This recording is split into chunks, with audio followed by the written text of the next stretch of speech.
Gravar. Isso. Em nome do Pai, do Filho, do Espírito Santo. Amém. Vamos pedir a intercessão da Santíssima Virgem Maria, que ela nos acolha, que ela nos abençoe agora nessa tarde, nesse momento formativo, ela possa ser a mediadora entre nós e o seu Filho Jesus Cristo. Ave Maria, cheia de graça, o Senhor é convosco. Bendita sois vós entre as mulheres, e bendito é o fruto do vosso ventre, Jesus. Santa Maria, Mãe de Deus, rogai por nós, pecadores, agora e na hora de nossa morte. Amém. Rogai por nós, Santa Mãe de Deus, para que sejamos dignos das promessas de Cristo. Nossa Senhora de Guadalupe, rogai por nós. Em nome do Pai, do Filho, do Espírito Santo. Amém. Então, quero dar as boas-vindas a todos, né? Aos novos cerimoniários que estão aí. Então, para quem não me conhece, meu nome é Roger, né? Eu sou aqui da cidade de Medianeira, sou o coordenador diocesano, né? Da Pastoral dos Servidores do Altar. Estou aí juntamente, colaborando junto com o Padre Gabriel aí nessa caminhada, né? Então, também estou à disposição de todos vocês também, tá? Na formação da outra formação, não falei muito, mas agora já também me coloco à disposição de todos vocês, porque precisarem, né? Para que a nossa pastoral e especialmente nós cerimoniários possamos estar cada vez mais ali direcionados, né, na missão de Cristo, na missão de servir o altar, na missão de servir a igreja. Então, hoje, como o Padre Gabriel, na formação da semana passada, ele já deu um direcionamento, né, assim, um pontapé inicial sobre o aspecto da liturgia, né, ele falou um pouquinho sobre o que é a liturgia, falou um pouquinho também sobre a questão do cerimoniário, do mestre de cerimônias, e hoje nós vamos aprofundar um pouco mais, né, assim, principalmente ali na parte da função no cerimoniário, vamos entender, assim, diante da igreja, o que a igreja espera de um cerimoniário, né? Então, assim, é uma formação, assim, que vai ter uma conaturalidade, assim, um pouco mais profunda hoje, né? Nós vamos aprofundar. Então, para isso, eu vou iniciar usando o cerimonial dos bispos, né? Que é onde tem principalmente esta função, né? Então, para quem não conhece, esse daqui é um documento cerimonial dos bispos, aonde tem aqui, de forma específica, a função do cerimoniário e para que ele serve, né? E o que também a igreja espera do cerimoniário. Então, lá no artigo 34 do cerimonial dos bispos diz assim: para que uma celebração mormente, quando presidida pelo bispo, brilhe pelo decoro, simplicidade e ordem, é preciso um mestre de cerimônias, que a prepare e dirija em íntima colaboração com o bispo e demais pessoas que têm por ofício coordenar as diferentes partes da mesma celebração, sobretudo no aspecto pastoral. O mestre de cerimônias deve ser perfeito conhecedor da Sagrada Liturgia, sua história e natureza, suas leis e preceitos. Aqui vou dar uma pausa. Então, ali nesse artigo 34, o cerimonial dos bispos diz assim: para que uma celebração ela possa ser, quando presidida pelo bispo, principalmente pelo bispo, ela brilhe pelo decoro, pela simplicidade, pela ordem, é preciso um mestre de cerimônias, que prepare e que dirija em íntima colaboração com o bispo e demais pessoas que têm por ofício coordenar as diferentes partes da celebração. Percebe que aqui no início do artigo 34 ele vai dizer que o cerimoniário ele precisa servir de uma forma que tenha uma comunhão com o seu bispo, né? Uma colaboração, uma íntima colaboração. O mestre de cerimônias, ele é de todos os servidores do altar, ele é aquele que mais está intimamente ligado ao presidente da celebração. No caso aqui, o bispo, e claro, obviamente, quando é o padre, né? Então, assim, de todos os servidores, né, coroinhas, acólitos, ministros, cantores, o mais íntimo do presidente da celebração é, sem dúvidas, o cerimoniário, né? Por quê? Porque ele tem que, como o próprio documento vai dizer, né, ele precisa ter esta colaboração, né, principalmente no aspecto pastoral. Depois a gente vai falar um pouquinho sobre isso. Aí no segundo parágrafo ele vai dizer assim: o mestre de cerimônias deve ser perfeito conhecedor da sagrada liturgia, a sua história, a sua natureza, as suas leis e os seus preceitos. Quando a gente se depara com isso daqui, né, a gente percebe que o quanto nós, cerimoniários, a gente precisa aprender, né? Por isso aqui, inclusive, o padre falou na última formação, né? A gente está aqui passando para vocês um itinerário, um panorama geral, né? Do que é o cerimoniário, o que é a liturgia, enfim, seus aspectos gerais. Obviamente, a gente não vai conseguir passar tudo aquilo que vocês deveriam saber, obviamente. Por isso que o cerimoniário, uma das características dele é que ele deve ter um grande amor à vida de estudo, né? A vida de estudo do cerimoniário, ela tem que ser constante, né? Constante. Por quê? Porque quando a gente vai se deparar com a liturgia da igreja, a gente vai ver que ela é muito ampla, né? Ela tem uma amplitude muito grande. É ali que ele diz, né? Ele deve ser perfeito conhecedor da Sagrada Liturgia, da sua história. De que história que ele está falando? A história da liturgia. A natureza, as leis e os preceitos. Então, por quê? Porque a liturgia ela não foi formada ontem, né? Não foi no Concílio Vaticano II. A liturgia ela é antiguíssima, né? Ela vem desde da época judaica, né? Quando a gente olha o Antigo Testamento, a gente vai perceber principalmente lá no livro de Levítico, o livro do Êxodo, a gente vai ver a formação da liturgia. Né? Você vai ver lá Deus dando os preceitos, as leis para o povo hebreu, dizendo como que deveria ser o templo, como que deveria ser o altar, como que deveria ser os sacrifícios, como que deveria ser o ornamento, como que deveriam ser os sacerdotes, as vestes do sacerdote, o que ele proclamava, entende? Então você tinha o santo dos santos, o sacerdote, o sumo sacerdote, entende? Então a liturgia você percebe que não é uma coisa própria da Igreja Católica Apostólica Romana, né? Nós herdamos uma tradição litúrgica do povo hebreu, né? Se você pegar todo o Antigo Testamento, ele é permeado por uma liturgia, entende? E isso vem até os dias de hoje. Hoje é evidente que nós temos uma liturgia própria, a liturgia católica apostólica romana. Você tem uma liturgia própria, mas dentro dessa liturgia, um exemplo, nós temos vários ritos, né?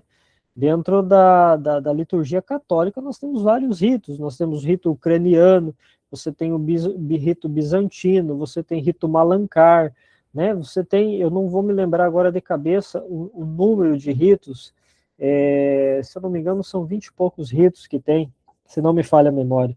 Mas, assim, nós temos uma série de ritos que vão ali ser componentes essenciais da liturgia. Né? Então, assim, a liturgia ela tem toda uma história, né? Ao qual eu, assim, é evidente, eu não preciso saber da história toda, até porque senão eu precisaria, né, estudar a história da igreja para compreender ali, né? Mas eu preciso ter uma noção que a liturgia não é uma coisa de ontem, não é uma coisa agora do Vaticano II, não, a liturgia é antiguíssima, né?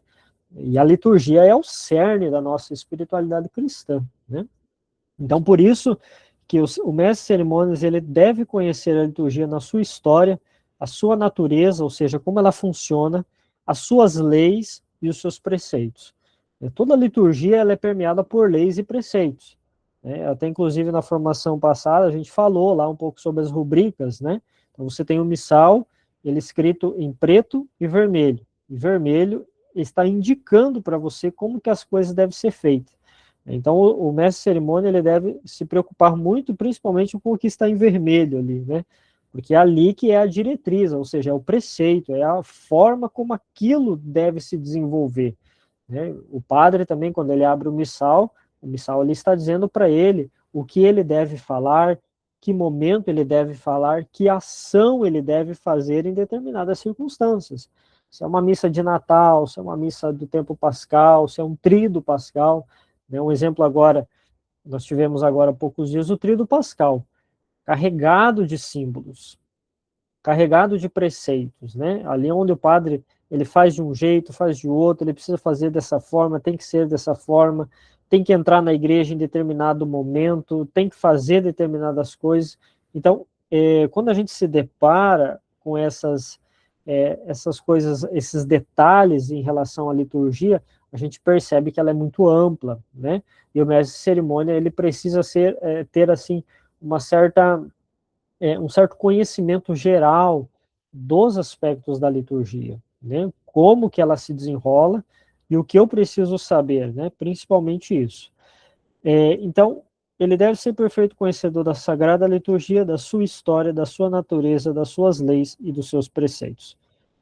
Porém, o mesmo artigo 34 vai dizer assim: mas deve ao mesmo tempo ser versado em matéria pastoral, para saber como devem ser organizadas as celebrações, quer no sentido de fomentar a participação frutuosa do povo, quer no de promover o decoro das mesmas. Então, olha só como a igreja ela é muito sábia, né? Então, ela diz que o mestre de cerimônia ele não pode simplesmente ser um conhecedor por conhecer. Era um conhecimento simplesmente, eu conheço toda a liturgia, eu sei como funciona, eu estudei a natureza da liturgia, eu estudei a história da liturgia, eu estudei os preceitos, eu sei tudo, né, digamos assim. Mas o documento ele vai dizer que isso não é o suficiente. Ele vai dizer assim, mas deve ao mesmo tempo ser versado em matéria pastoral, né? O que significa isso? O que é ser versado em matéria pastoral? Significa que eu devo fazer uma junção entre o conhecimento teórico ao conhecimento prático, né? Que isso é a dimensão pastoral, ou seja, o mestre de cerimônia ele precisa ter uma, uma, uma realidade de saber lidar com as outras coisas, né? Ou seja, você saber lidar com pessoas, com situações, as mais diversas que podem ser apresentadas.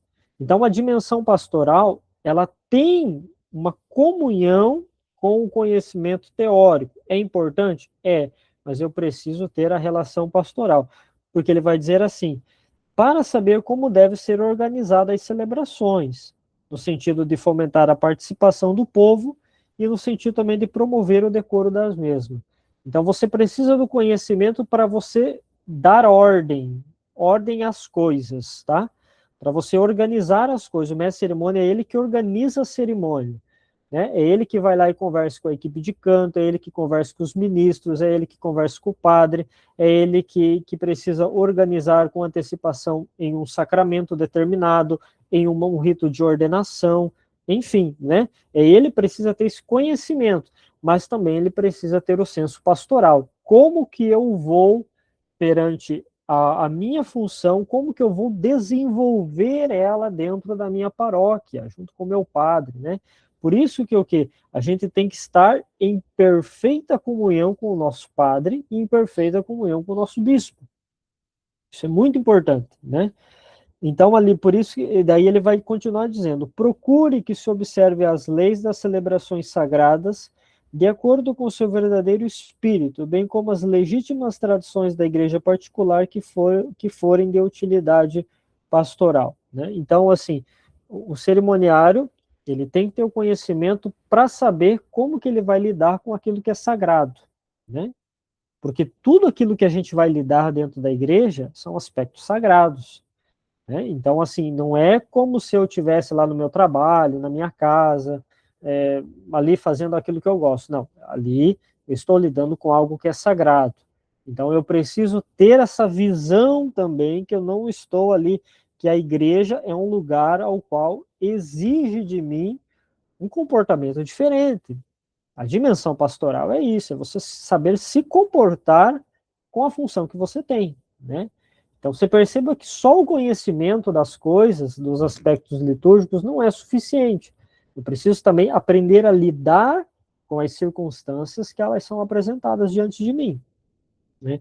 Aí no artigo 35 do Cerimonial dos Bispos, diz assim: deve, em tempo oportuno, combinar com os cantores, assistentes, ministros celebrantes, tudo o que cada um tem a fazer e a dizer. Porém, dentro da própria celebração, deve agir com suma discrição.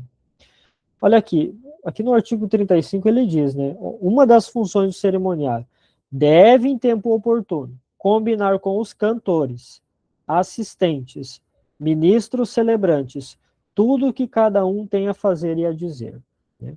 Eu lembro que quando eu fiz minha formação de cerimoniário, o bispo, na época era Dom Dirceu, ele dizia assim, o mestre de cerimônia ele sempre tem que estar no mínimo meia hora antes da celebração, no mínimo meia hora antes.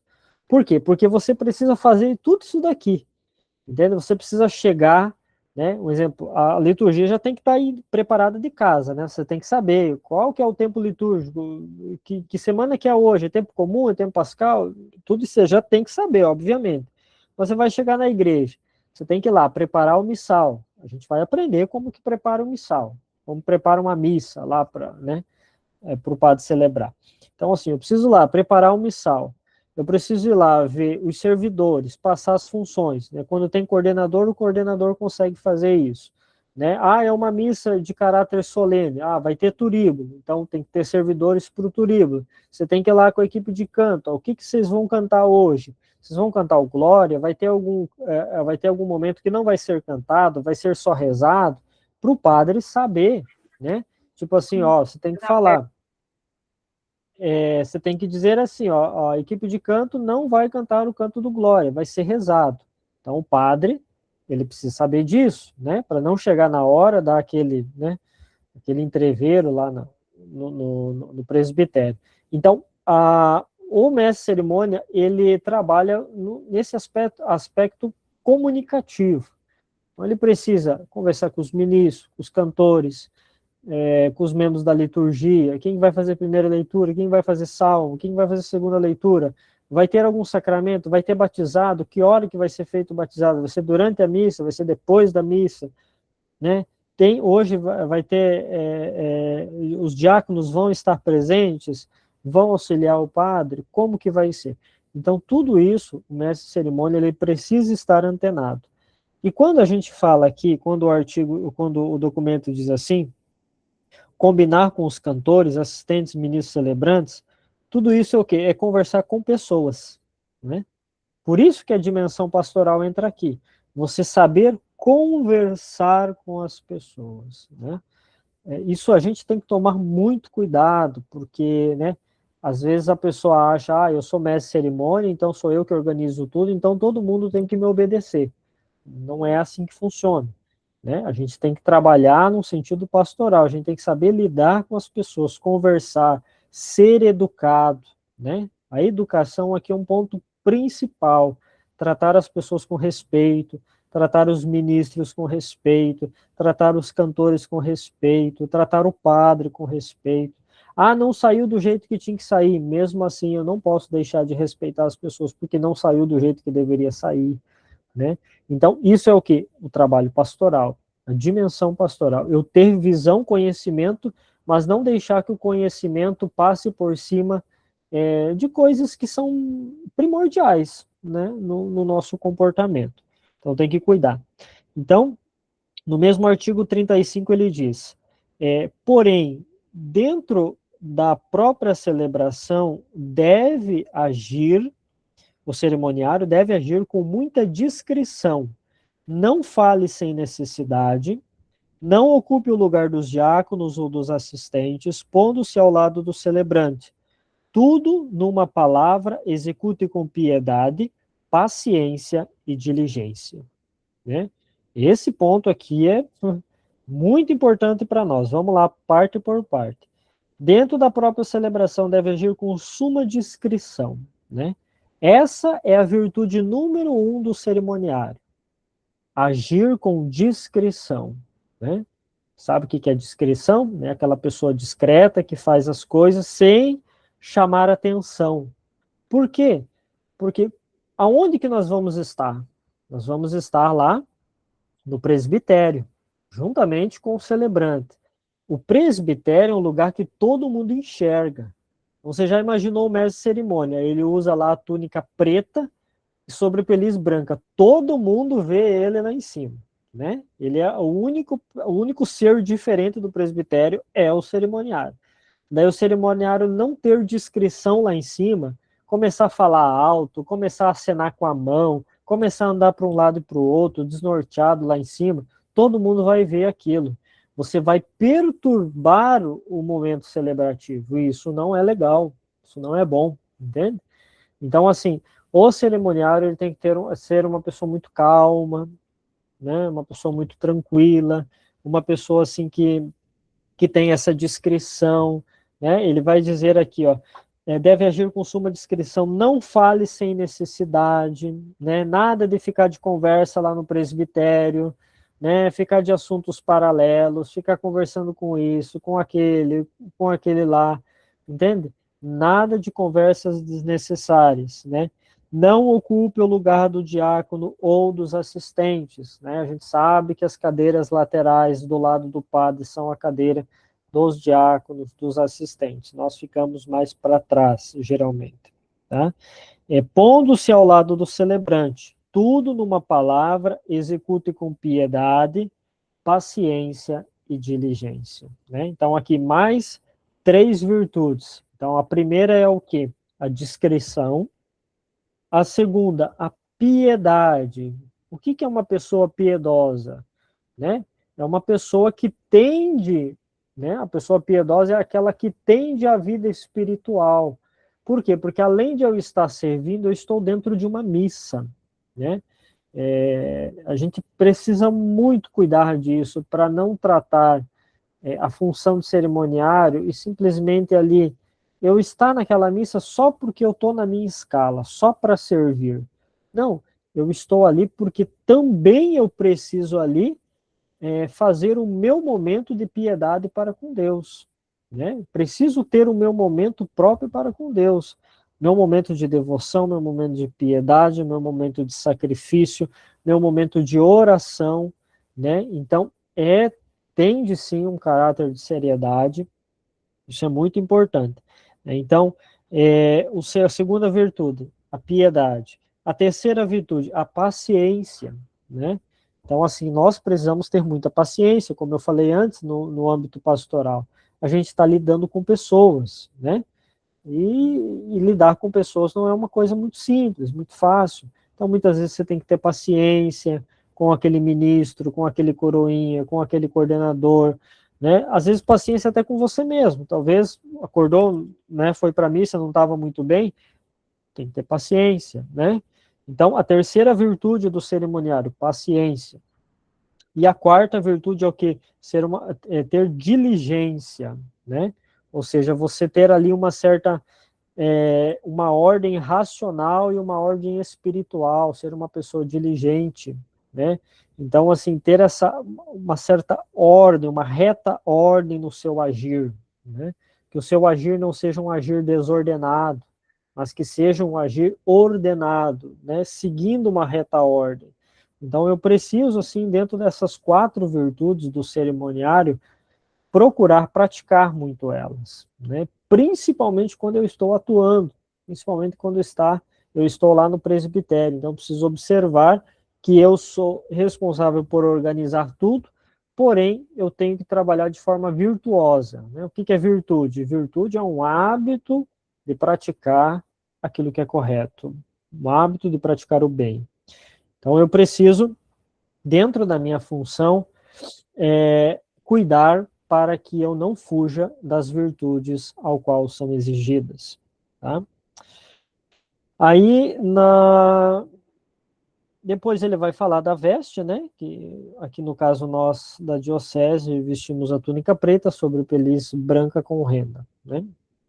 Então, assim, para resumir, né? Então, a função do mestre de cerimônia é essa organização, né? Ele precisa organizar o espaço celebrativo, precisa conhecer, obviamente, aspecto litúrgico, natureza, o que pode, o que não pode, o que deve, o que não deve, seguindo aquilo que é próprio da tradição da igreja, aquilo que compete ao magistério da igreja, ter a dimensão pastoral, né, saber o meu lugar, né, tudo parte de eu saber o meu lugar, né, então não sou eu que vou chegar lá e vou mandar no padre, não, eu preciso ter uma harmonia com o padre, né, eu preciso chegar para o padre, padre, o senhor, como que o senhor quer fazer aqui, né, o senhor quer dessa forma, eu tenho educação, o padre, a gente nunca chama de você, tá, muitas vezes eu já vi muitos servidores do altar, coroinha, acólito, cerimoniário, você vai querer como? Não se chama um padre de você, o padre é um senhor, tá, mesmo que talvez ele seja mais novo que você, é senhor, ele é um sacerdote. O bispo, então, nem se fala, né? Então, isso é o quê? É eu compreender o meu lugar, entende? Você vai lá com os ministros de Eucaristia, às vezes os ministros são mais velhos que você, senhor, senhora, entende? Isso é decoro, sabe? Isso é você ter um jeito educadamente, chegar com as pessoas com educação, tratá-las com educação. Isso é muito importante, entende? O cerimoniário, ele se destaca muito quando ele vive uma vida virtuosa, entende?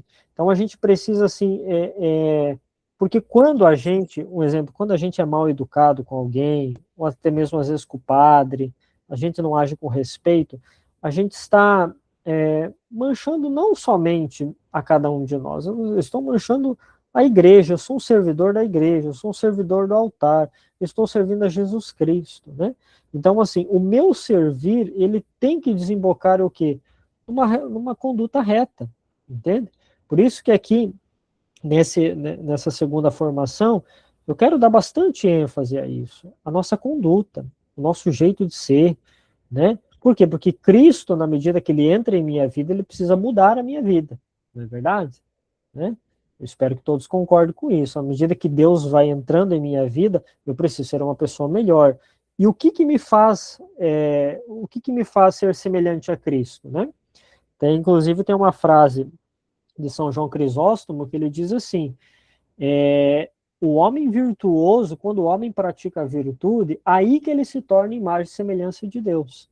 Então, eu sou imagem e semelhança de Deus através da prática de virtudes, né?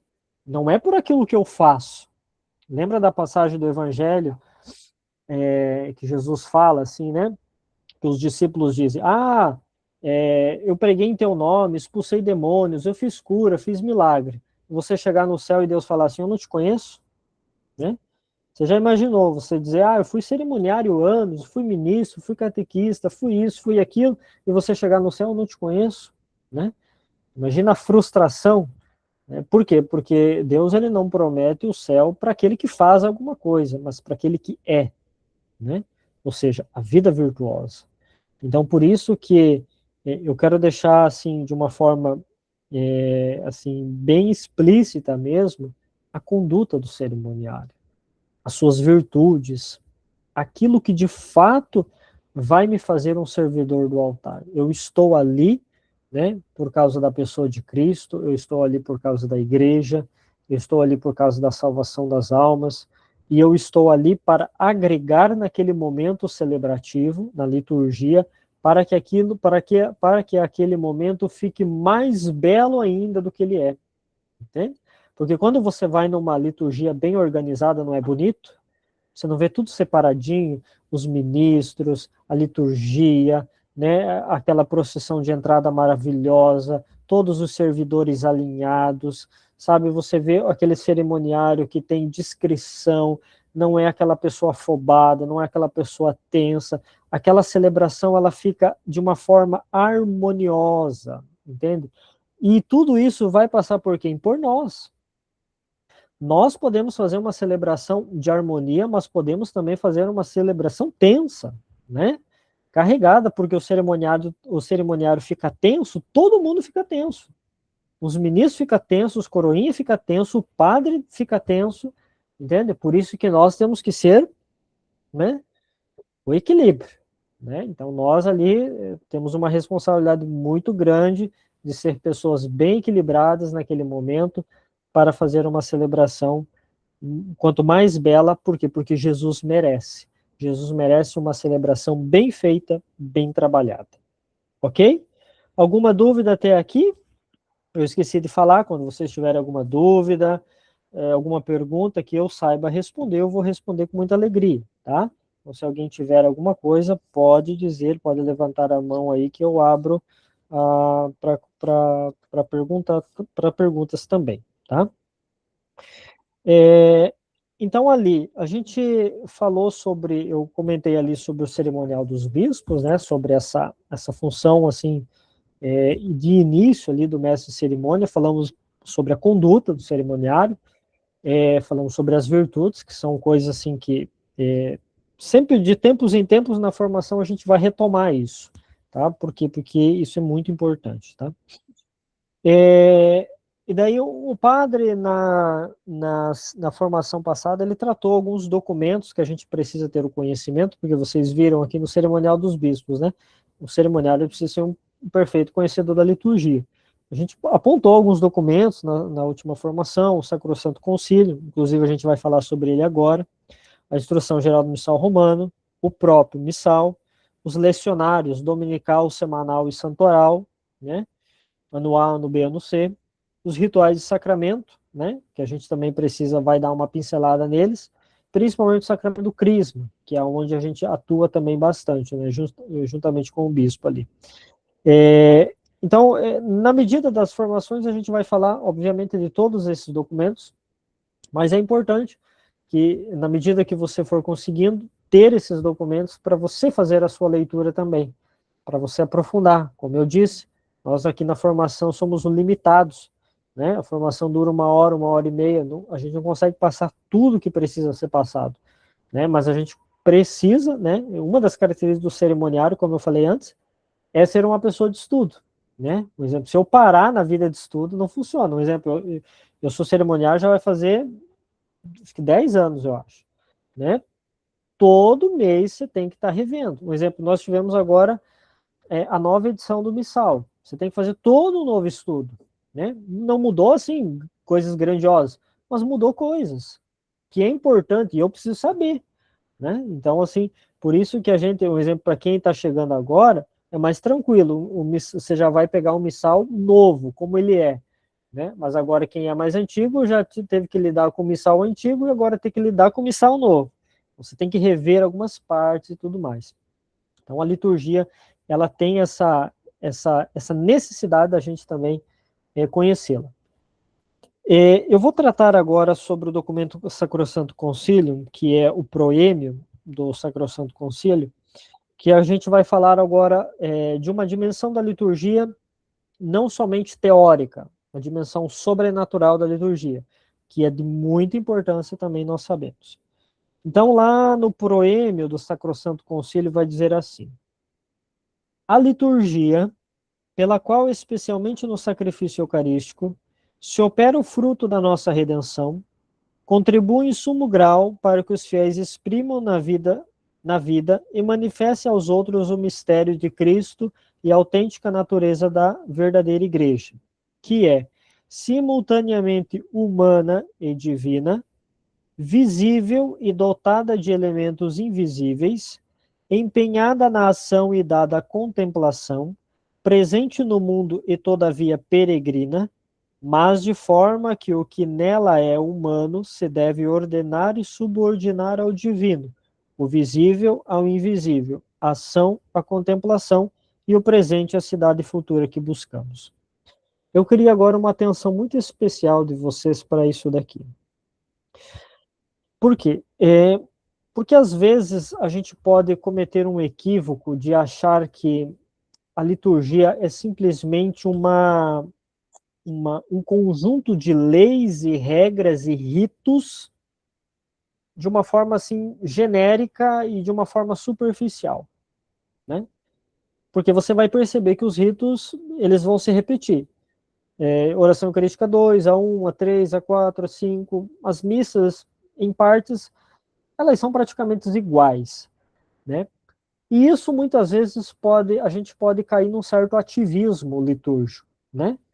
Tá lá toda semana, todo final de semana, todo domingo, repetindo aquilo ali, e você entrar num modo automático, tratar aquilo ali com banalidade.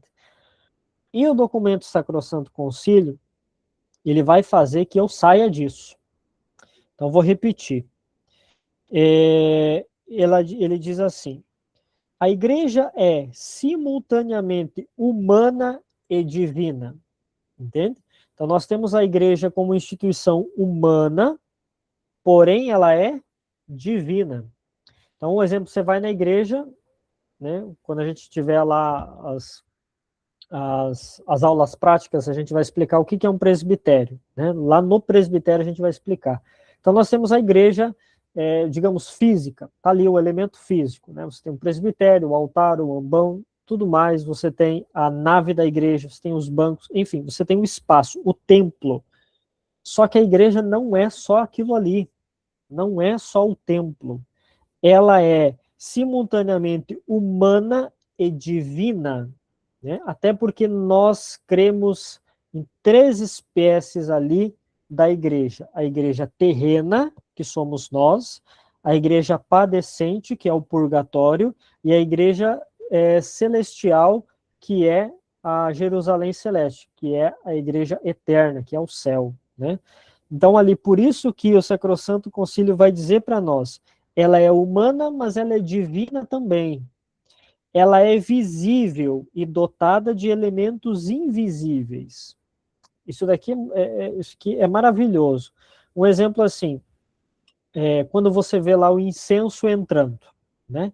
O turíbulo entrando, aquela fumaça entrando, aquilo ali é uma característica visível, né?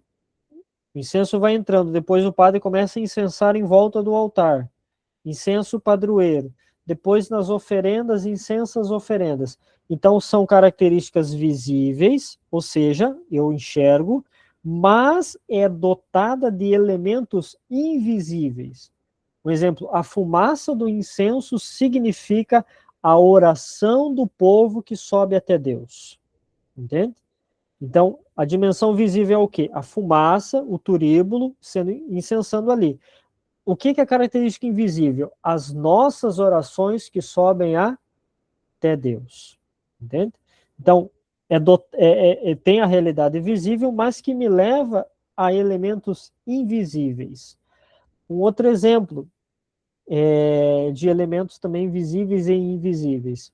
No momento que o sacerdote estende as mãos ali sobre o pão e o vinho, né? Então, a gente vê visivelmente ali o padre estendendo as mãos e ele traça o sinal da cruz, dizendo assim, que naquele momento se torne o corpo e sangue de nosso Senhor Jesus Cristo. Naquele momento, o Espírito Santo ele desce através do ministério ordenado do padre e naquele momento acontece uma coisa chamada transubstanciação, aonde o pão se torna carne e o vinho se torna sangue, entende?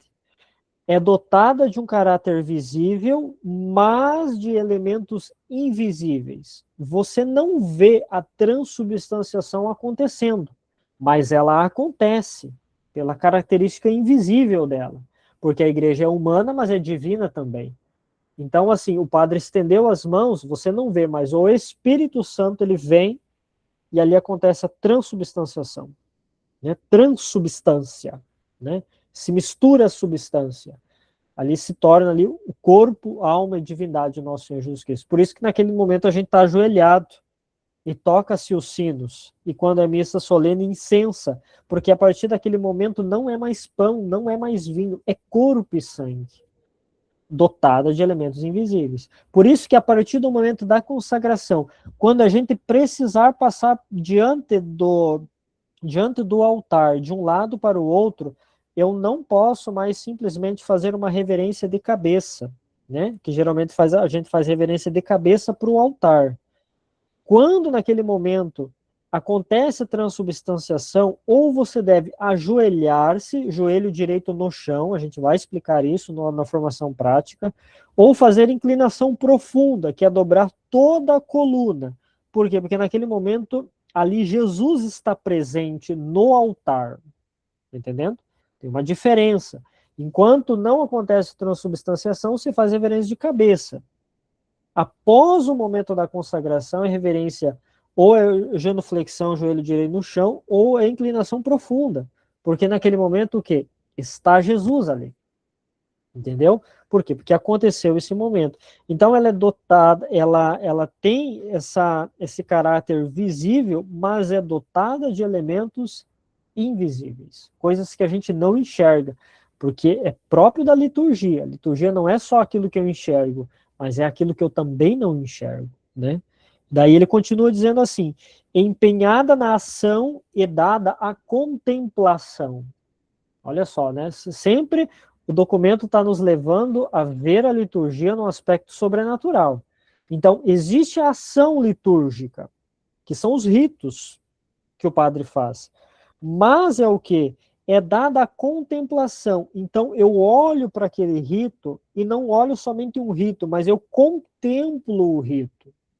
Entende? Eu saio de uma realidade humana e vou para uma realidade sobrenatural. Eu começo a contemplar o mistério que está ali, né?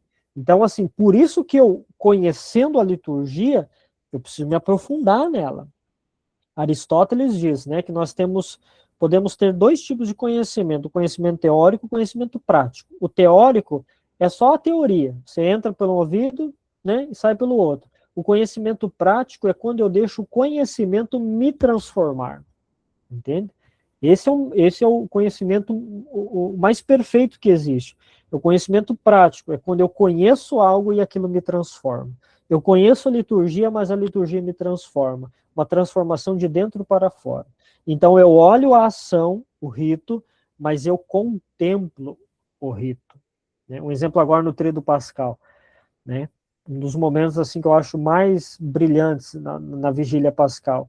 Quando o padre acende o círio pascal, ele levanta o círio pascal naquele momento e ele diz assim: que a luz de Cristo ilumine as trevas dos vossos corações, da vossa inteligência, em algumas outras traduções. Então você vê assim, olha, que a luz de Cristo, ou seja, que a ressurreição de Cristo ilumine as trevas da nossa vida, né?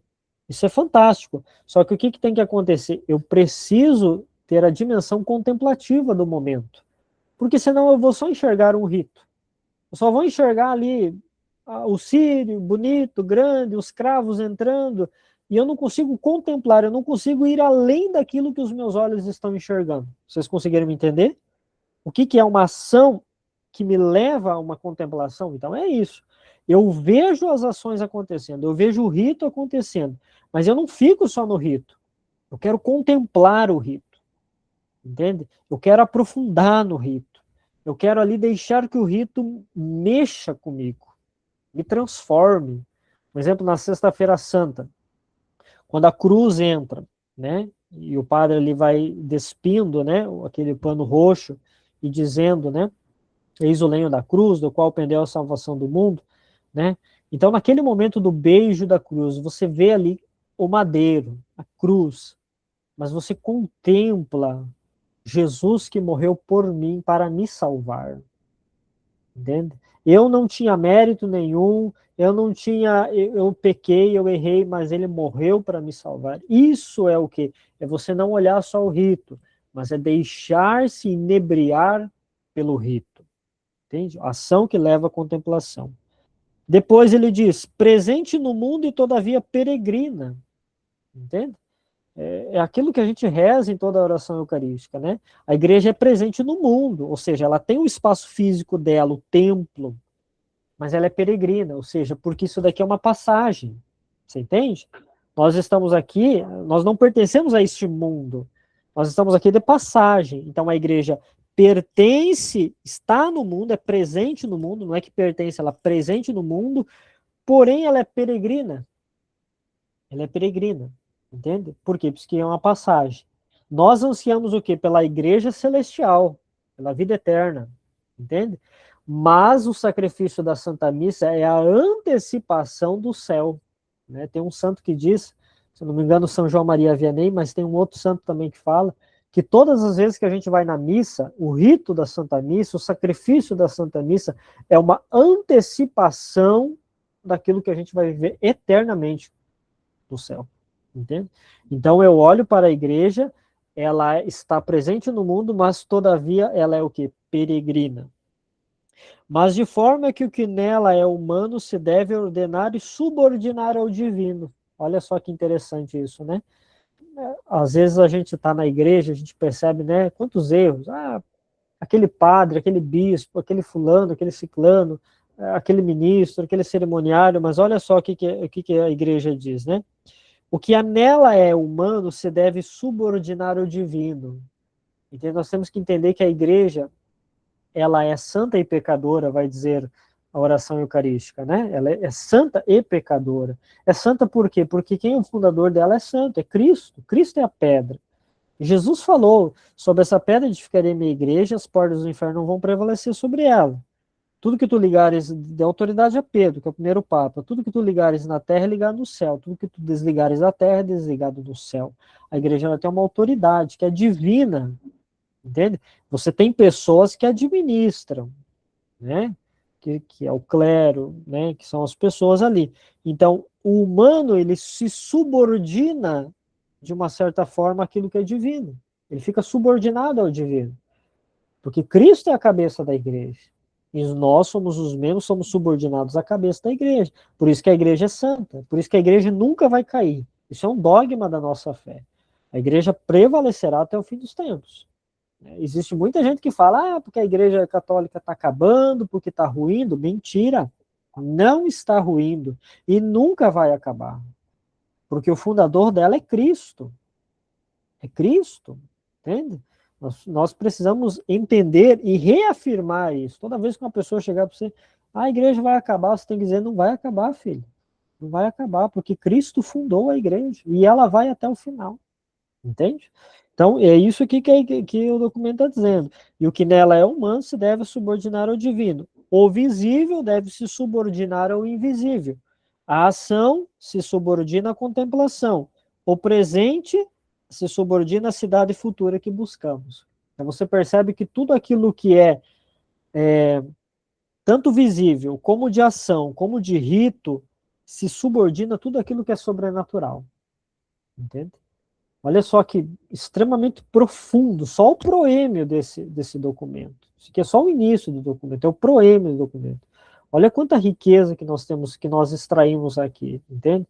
Então você percebe que servir ao altar não é só uma coisa, assim, uma ação, só uma coisa banal, só, vou lá cumprir minha escala. Não, você vai para o grande mistério de Cristo, que é o sacrifício, a paixão, morte e ressurreição de Cristo. Contém todo o mistério que nós precisamos ser envolvidos. Né? Então, assim, a gente precisa, nós como cerimoniários, estar lá na Santa Missa, né, olhando tudo aquilo, organizando, mas com a nossa mente elevada a Deus. Tá? Isso é uma coisa que você jamais pode esquecer. Toda missa que você estiver servindo, e nós cerimoniários, aqui eu digo uma coisa muito importante, nós cerimoniários, nós temos o privilégio de estar do lado, entende? Você assiste como de camarote, podemos assim dizer, né? A gente está do lado do sacrifício de nosso Senhor Jesus Cristo, né? Você olha lá de cima do altar, você vê todas aquelas pessoas tão longe, até os outros, os servidores estão longe, né? Os coroinhos, acólitos, por mais que estão nos presbitérios tão longe, você está do lado. Às vezes você está segurando o microfone para o padre, você está próximo, tão ligado, mas tão íntimo a nosso Senhor Jesus Cristo. Ele está do teu lado. Se você não enxergar a liturgia dessa forma, aquilo ali com o tempo vai ficando enrijecido. Você vai começar a tratar aquilo ali de qualquer forma. Tipo assim, né?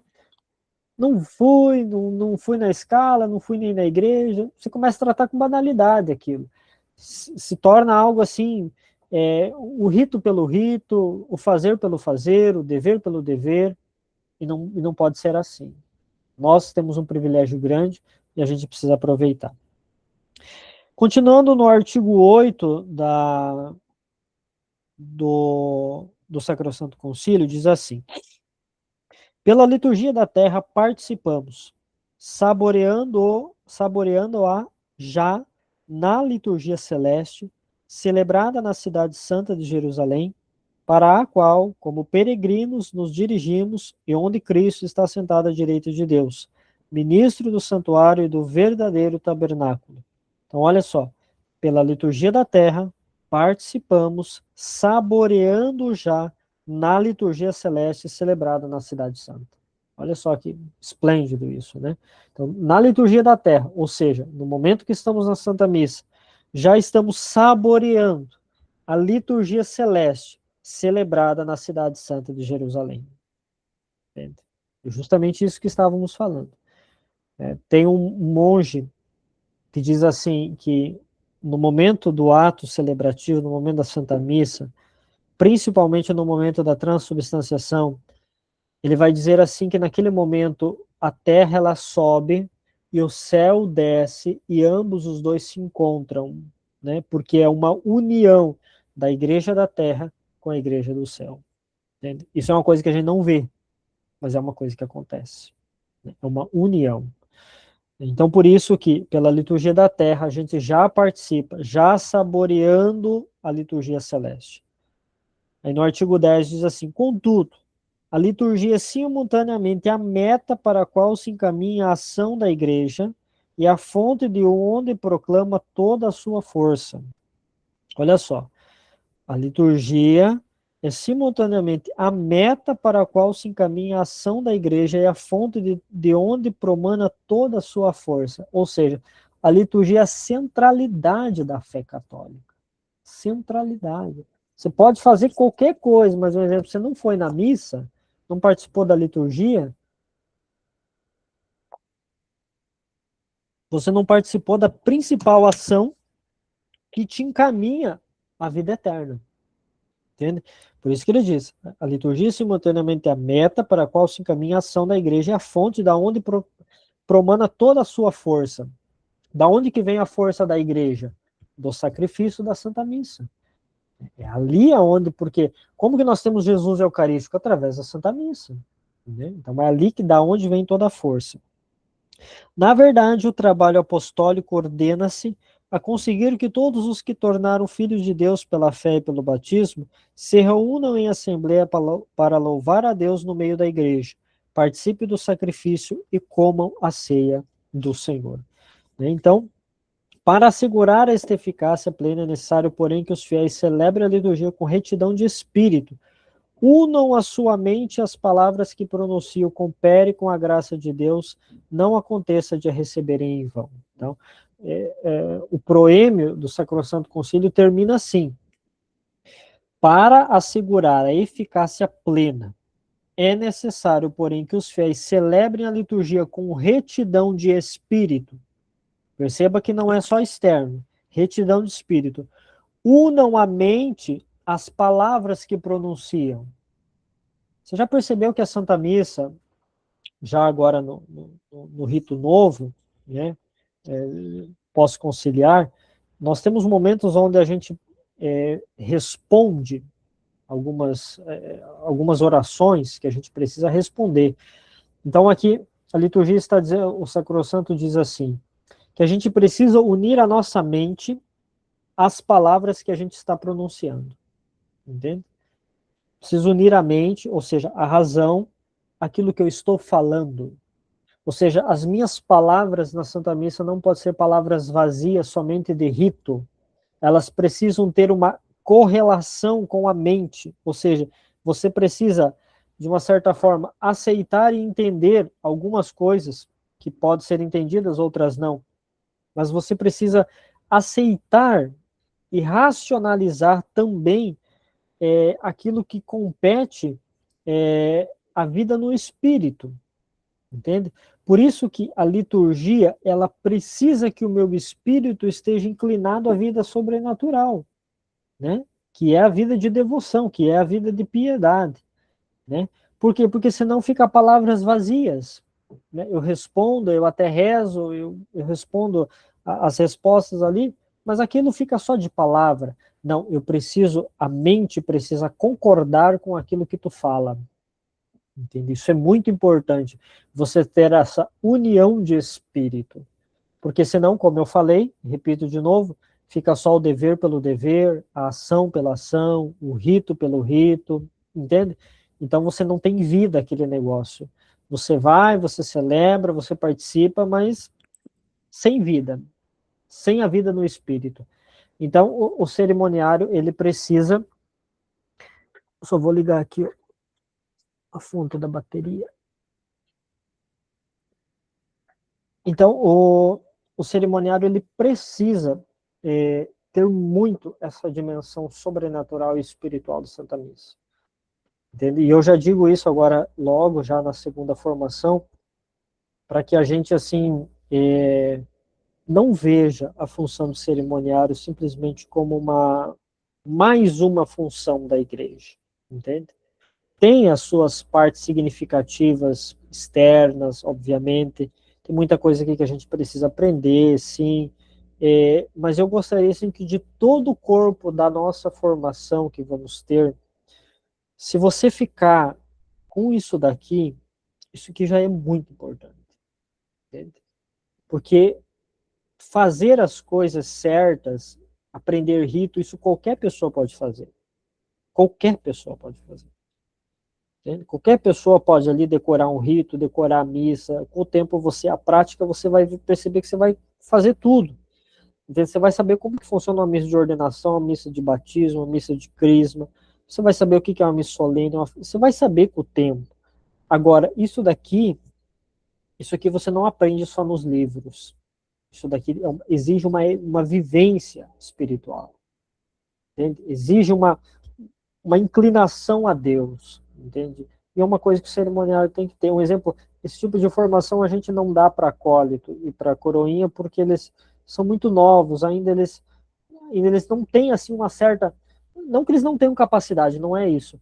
Mas é assim, eles ainda não têm assim uma maturidade assim mais formada para viver isso daqui. Agora nós que somos cerimoniários, não. Né? A gente já, muitos aí, né, já são adultos, outros estão se encaminhando para a fase adulta, você já tem uma compreensão a mais, né?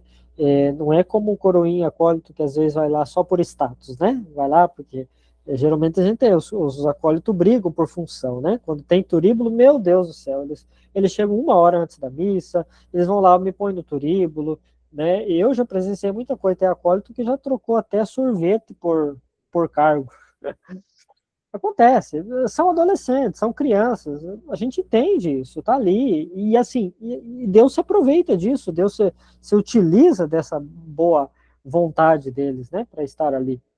Mas nós não estamos aqui para querer um cargo, ser pessoas mais importantes, ser pessoas bem vistas.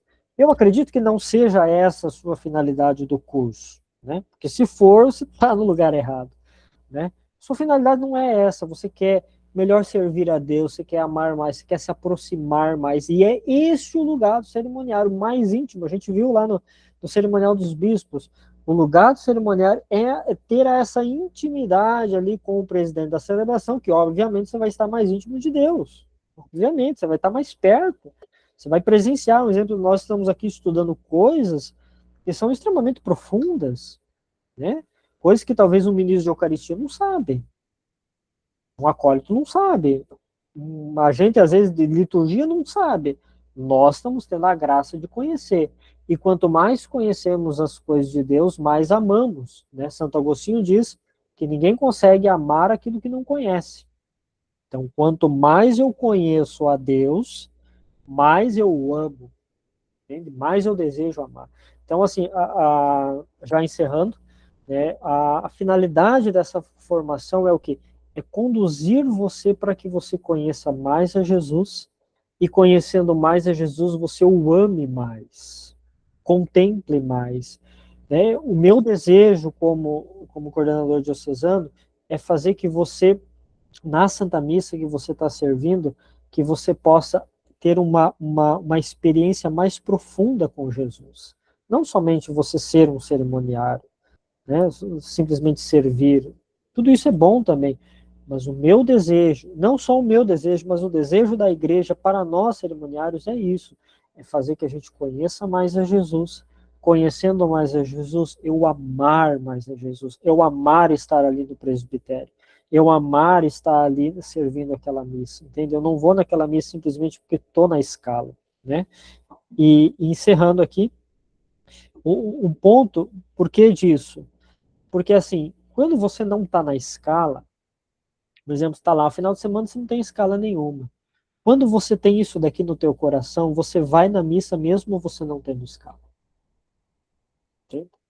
Ah, eu não estou na escala nem sábado nem domingo, mas eu vou na missa. Por quê? Porque estar com Jesus é mais importante do que estar lá servindo. Você está me entendendo? Então, um exemplo, o cerimoniário não vou dizer que é inadmissível, mas é praticamente inadmissível você não ir na Santa Missa porque você não está na escala. Não tem sentido, não tem lógica, entende? Ah, não estou na escala, não preciso ir na missa. Não, filho, isso é um mandamento da igreja, isso é um mandamento de Deus, está lá o terceiro mandamento, guardar domingos e festas de guarda. Porque se você não vai na missa no domingo, obviamente você está num pecado grave, né? No cerimoniário não pode cometer esse tipo de erro, né? Assim, não sou a melhor pessoa do mundo para dizer isso aqui, mas assim, isso é uma prioridade que a gente precisa ter, né? Então, isso vai de encontro àquilo que a gente está falando aqui. Se eu não tenho esse amor, se eu não tenho meu espírito inclinado a enxergar as coisas na vida sobrenatural, eu vou só cumprir escala. Vou só cumprir escala. Vou colocar minha túnica, minha sopa feliz, vou chegar lá, vou até conhecer livros, isso, aquilo, documento, eu vou saber como é que monta uma missa, mas só vai ficar por ali, entende? Aquilo não mexe comigo. Não é essa a finalidade, né? O cerimoniário, por ter mais conhecimento, ele precisa amar mais a Jesus, né? Precisa amar mais. Bom, era isso. Espero que eu possa ter colaborado, né? Eu acho que eu posso ter ajudado vocês a assim, ter essa dimensão aqui, né? Essa segunda formação, ela precisava trabalhar sobre isso, né? Isso é uma das coisas que a gente não quis abrir mão de forma alguma de falar isso. A gente vai estar retomando, né, essas dimensões que a gente viu hoje, principalmente a questão das virtudes, né? Isso é uma coisa que a gente sempre tem que relembrar, né? Essas 4 virtudes que a gente trabalhou hoje, a gente é assim, nós não podemos perder de vista, né? Hoje nós estamos vivendo uma sociedade que luta contra a virtude e a gente precisa trabalhar para praticar a virtude, é a virtude que nos aproxima de Deus, é a virtude que nos faz pessoas melhores, é a virtude que faz santos, né? Se você olhar a vida dos santos, o que eles tinham? Santidade, gente. Olha São Tarcísio, nosso padroeiro, santidade. Olha Santa Teresinha de Jesus, Santa Teresa d'Ávila, São João da Cruz, São João Maria Vianney, São Padre Pio, santos, homens e mulheres que dedicaram as suas vidas à prática das virtudes. Entende? Não se esqueça dessa frase. O homem, quando ele pratica virtudes, aí que ele se torna a imagem e semelhança de Deus. O cerimoniário tem que ter essa dimensão dentro da sua cabeça, né? Não só a liturgia dentro da cabeça, eu preciso ter a dimensão da vida virtuosa dentro da cabeça, eu preciso ter a dimensão sobrenatural dentro da cabeça, não, né, não somente teoria, porque senão você vai começar a racionalizar, aí você vai entrar em problema, vai dar um pane na cabeça, né? Não funciona, nossa cabeça não. O São João Paulo II escreveu uma encíclica, Fé e Razão, né? Então nós temos que ter razão, sim, precisamos conhecer, sim, nós temos que ter fé, né? Precisamos entender, né? Você não vê o corpo e sangue de Cristo, mas você tem fé que naquele momento ali está o corpo e alma e divindade de nosso Senhor Jesus Cristo. Você não vê a Virgem Maria, mas você tem fé que ela está presente ali. Entende? Eu não vejo a Santíssima Trindade, nem entendo a Santíssima Trindade, mas eu creio que ela está aqui. A fé é uma força interior que você tem que ninguém tira de você. Ninguém tira de você. A vida sobrenatural, a vida no Espírito, ninguém tira de você. Entende? Aconteça o que acontecer, né? Quantas pessoas a gente vê, eu saí da igreja porque aquele padre fez isso, porque aquele ministro da Eucaristia, porque não sei o quê. Quando você tem isso daqui que a gente trabalhou hoje, você vai passar por tudo. Entende? Eu quantas vezes já passei por cada situação com padre, com isso, entende? Quando você tem algo enraizado, aconteça o que acontecer, acontece perseguição, vão falar mal, isso, aquilo, vão te xingar, vão isso, você permanece ali, entende? Porque você sabe que aquilo, que tem algo maior do que aquilo, entende? E é isso que a gente precisa ter no nosso coração. Alguém quer alguma dúvida? Falar alguma coisa?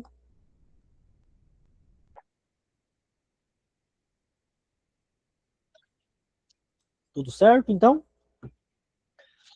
Eu quero te agradecer, Roger, porque eu sou coordenadora paroquial e aqui a gente está tendo um caso de um coroinha que ele não obedece a gente de maneira alguma, tanto que a gente teve que dar uma punição para ele de ficar 15 dias afastado. E aí o que que ele fez? Ele foi servir em outra paróquia. Mesmo eu comunicando à coordenadora da outra paróquia que ele está suspenso, o que ele estava fazendo aqui, que o padre aprovou a suspensão, ele está servindo na outra paróquia. Eu até conversei com o padre Gabriel, ele falou, ó, o que o padre da paróquia decidir está feito. Só que agora a gente não sabe, a gente está sem saber o que fazer com ele. Eu vou dar esse livro para ele ler, já que ele gosta de estudar, vai ler o livro para ele entender o porquê que a gente está cobrando ele. Justamente.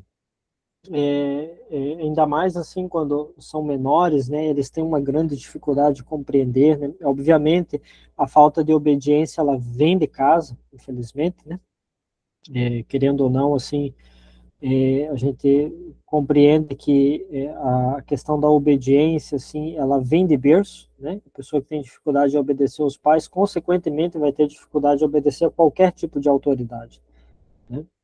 Então, isso é uma situação, assim, muito, não é só ali, né, como a senhora colocou ali, não é só nesse lugar, são em vários lugares, né, a gente tem relatos, assim, de adolescentes aqui na minha paróquia também, agora esses dias aí tivemos que resolver algo semelhante com isso, né, de adolescentes acólitos que não queriam respeitar, não queriam obedecer, precisaram ser afastados, né? Teve fatos ali de coordenadores ter que ser um pouco mais assim abrasivos, porque, né, são situações delicadas.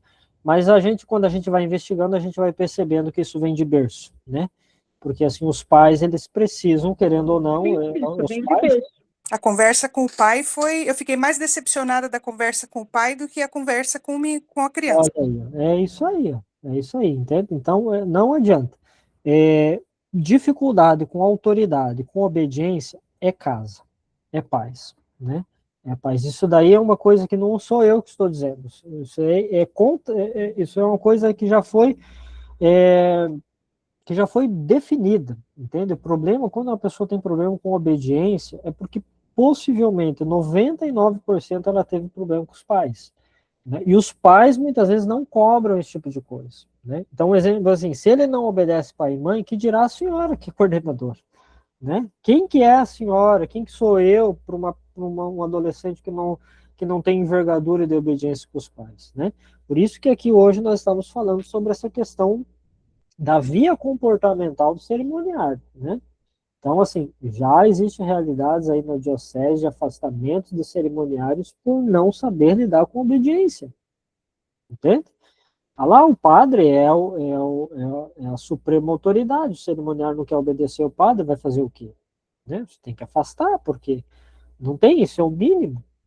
Entende? Então, todos nós aqui, a gente precisa aprender e reaprender. Hoje nós estamos numa sociedade que não sabe mais o que é obedecer, não sabe mais o que é se submeter, não sabe o que mais é calar, é escutar, é ser repreendido, né? Vai ter vezes que nós vamos ser repreendidos pelos padres, e eles estão corretos de nos repreender quando precisa, né? Eu mesmo já fui repreendido várias vezes, em cima do presbitério já foi repreendido por padre.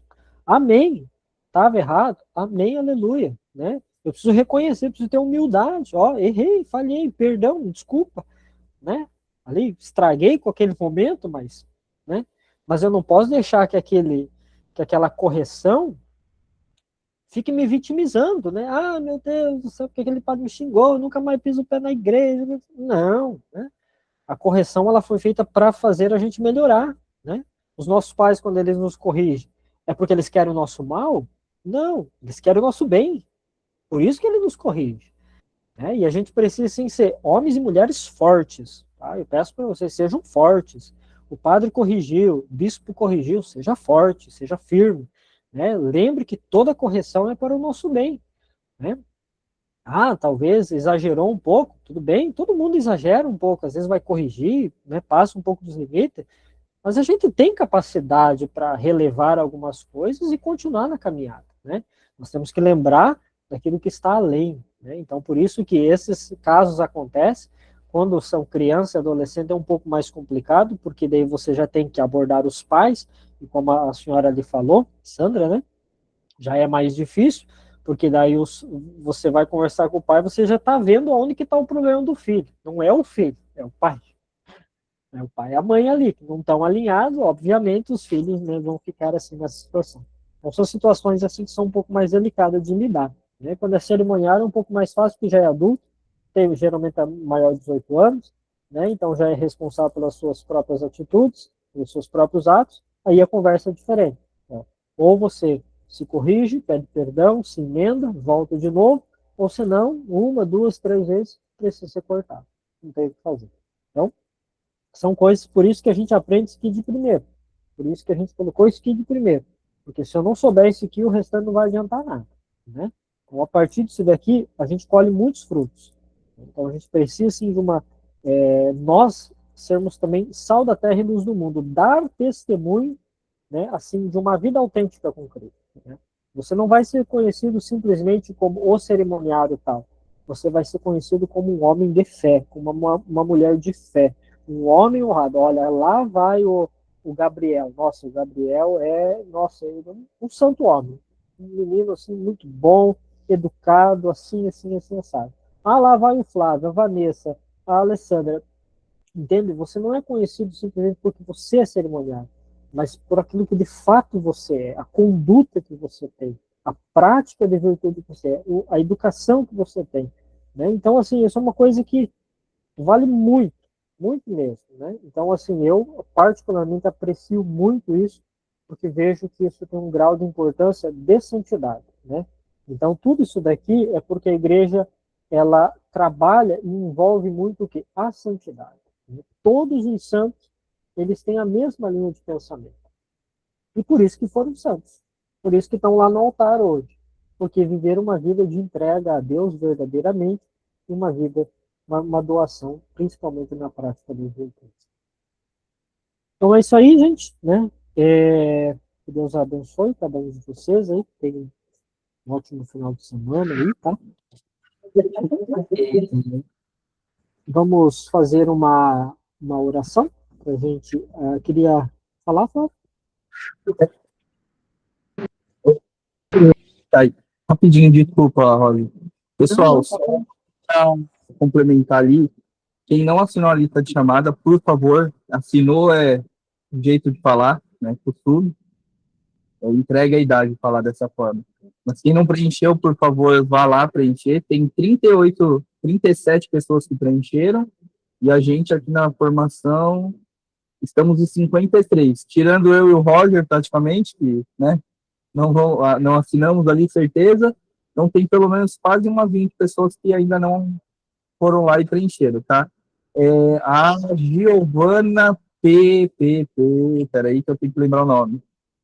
Giovana Pereira, eu vi a sua mensagem lá, eu já vou pegar seu número, daí no decorrer de hoje, no mais tarde da manhã, você já tá no grupo, tá bom? Só para te avisar que eu tô lendo lá. E pra vocês verem que a gente vê ali, ó, tava lendo ali. Obrigado, Roger. Assim que você finalizar ali a oração, daí eu já paro a gravação e eu mando para vocês o link, pessoal, do YouTube lá, já está criado e fazendo duas telas aqui, eu consegui mexer. E daí essa formação de hoje, possivelmente só amanhã ou segunda, porque eu tenho que esperar renderizar o vídeo. Aí terminando eu já coloco lá também, mas a da primeira etapa já está lá. Sandra, para você saber, a da etapa dos coordenadores já está lá também. Então, só para. Mas eu vou mandar nos grupos também. Obrigado, Roger. Beleza, eu que agradeço. Então, vamos fazer uma oração, pedindo e agradecendo ao Espírito Santo. A palavra de Deus, ela diz para nós que sem o Espírito Santo a gente não pode fazer nada de bom. Né? Tudo que somos tudo que temos, inclusive as coisas boas de nossa vida, que a gente pratica, as nossas virtudes, elas vêm através do Espírito Santo. Então, o cerimoniário também precisa estar muito ligado ao Espírito Santo. Agradecer também mais uma vez a Virgem Maria, que esteve conosco, né? Ela que intercede por nós, que ela possa estar em todos os períodos da nossa formação, nos ajudando, ajudando a gente a compreender, e de uma forma muito maior, ajudando a gente a viver, sermos mais santos. Em nome do Pai, do Filho e do Espírito Santo. Amém. Ave Maria, cheia de graça, o Senhor é convosco. Bendita sois vós entre as mulheres, bendito é o fruto do vosso ventre, Jesus. Santa Maria, Mãe de Deus, rogai por nós, os pecadores, agora e na hora de nossa morte. Amém. Rogai por nós, Santa Mãe de Deus, para que sejamos dignos das promessas de Cristo. Nossa Senhora do Rosário de Fátima, rogai por nós. São Padre Pio, rogai por nós. São Tarcísio, rogai por nós.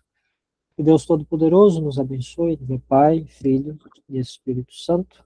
Amém. Bom final de semana para todos. Deus abençoe.